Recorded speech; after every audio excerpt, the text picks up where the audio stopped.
간철수, 간제비, 안초딩, 런철수, 철새. 많은 별명을 갖고 있는 안철수 국민의당 대선 후보. 좋은 이미지의 별명은 아닌데 요즘 분위기는 사뭇 달라 보입니다.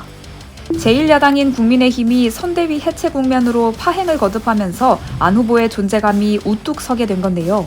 벌써 여러 조사에서 안 후보의 지지율이 껑충 뛰는가 하면 단일화 논의에도 탄력이 붙고 있습니다.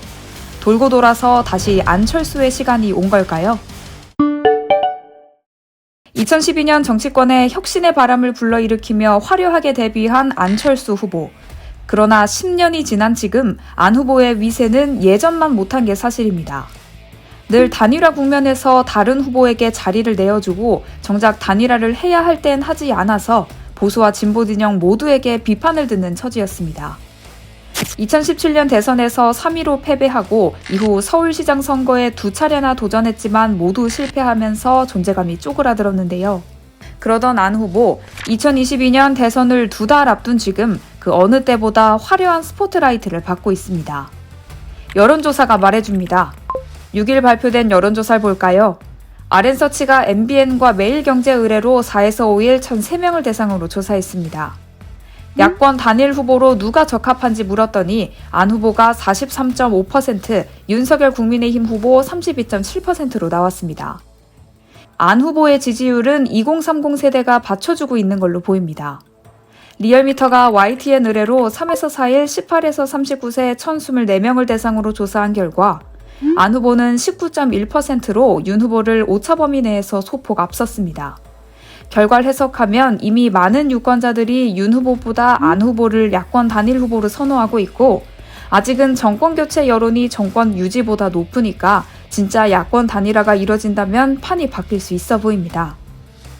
그렇다면 안 후보는 어떻게 다시 스포트라이트를 받게 된 걸까요? 윤석열 대비 효과가 꼽힙니다. 이제 막 정치에 대비해 큰 선거를 치르고 있는 윤 후보.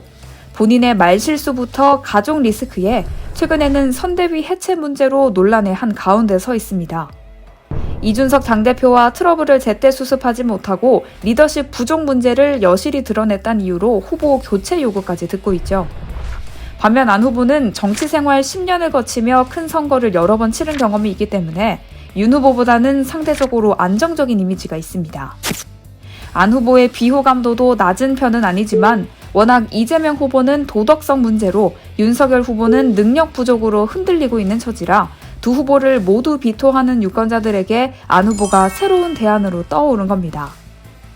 하지만 안 후보가 넘어야 할 산은 아직 높고도 많습니다.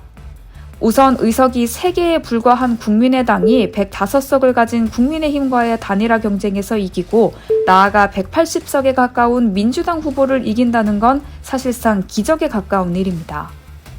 무엇보다 안 후보가 지난 10년 동안 정치 생활을 하면서 많은 기대를 받았지만 제대로 충족시킨 적은 없어서 곁에 남은 사람이 거의 없다는 평판도 들리는데 이런 이미지는 큰 약점으로 꼽힙니다.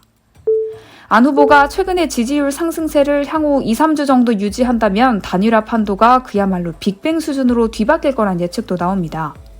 2달 남은 대선의 마지막 최대 변수로 떠오른 안철수의 시간, 그 시간은 어떻게 흐르게 될까요?